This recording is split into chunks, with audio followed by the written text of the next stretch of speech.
श्री स्वामी समर्थ. तर मैत्रिणींनो, आपण आज स्वामी समर्थ सारामृत पारायण कसे करावे हे बघणार आहोत की याचे पारायण करण्याचे नियम काय आहेत. हे अक्कलकोटच्या स्वामी महाराजांची न चुकता दररोज सेवा करणारे कोट्यवधी भाविक आहेत. अनेक जण स्वामींशी घरातील सदस्य असल्याप्रमाणे संवाद साधतात, आनंद दुःख स्वामींना सांगतात, अडचणी देखील सांगतात.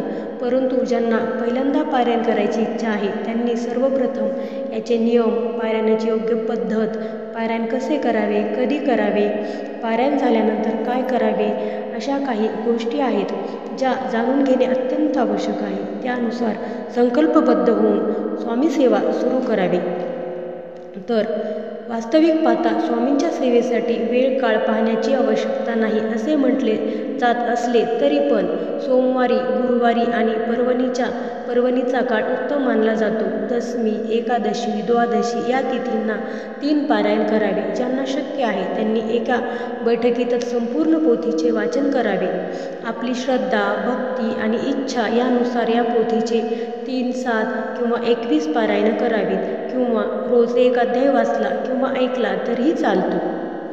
तर आपण श्री स्वामी समर्थ पारायणाची वेळ पद्धत बघणार आहोत.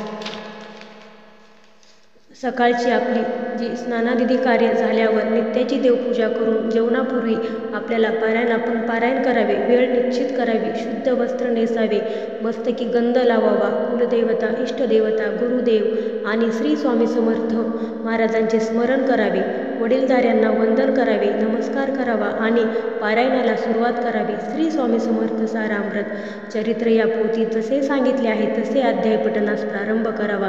तत्पूर्वी एक दिवा कायम लावून ठेवावा. पोथीला अक्षदा, फुले व्हावीत. पोथीला धूप दीप दाखवावा. मनापासून पोथीला नमस्कार करून पारायणाला सुरुवात करावी.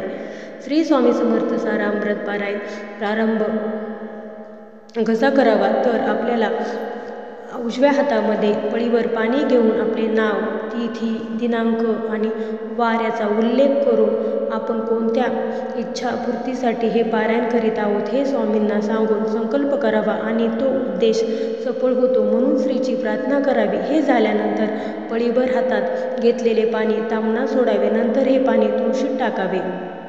श्री स्वामी समर्थ सारामृत पारायणाची व्यवस्था कशी करावी ही पण देखील आपण पाहणार आहोत. तर स्वामी समर्थ चरित्र सारामृत पारायण करताना चौरंगावर आपल्याला उत्तम वस्त्र ठेवायचे आहेत.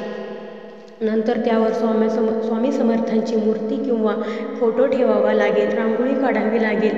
समई लावायची आहे. गंध, पुष्प, धूप, दीप आणि नैवेद्य या पंचोपचारिक या पद्धतीने श्रींची आपल्याला पूजा करायची आहे. आसनावर बसून श्री स्वामी समर्थांचे स्मरण करून पोथीला वंदन करावे. त्यातील अर्थ नीट समजून घेऊन शांतपणे वाचन करावे. या समयी श्री स्वामी समर्थ महाराज आपल्यासमोर साक्षात बसलेले आहेत असा भाव आपल्याला मनात ठेवायचा आहे. चित्त प्रसन्न असावे. वाचन झाल्यानंतर स्वामींना गंध, हळद, कुंकू आणि फुले अर्पण करावे. धूप दीप नैवेद्य दाखवून आरती करावी. मनोभावी प्रसाद स्वामींना द्यावा. नंतर आपल्याला पारायणाची सांगता झाल्यानंतर दान देखील करायचं आहे.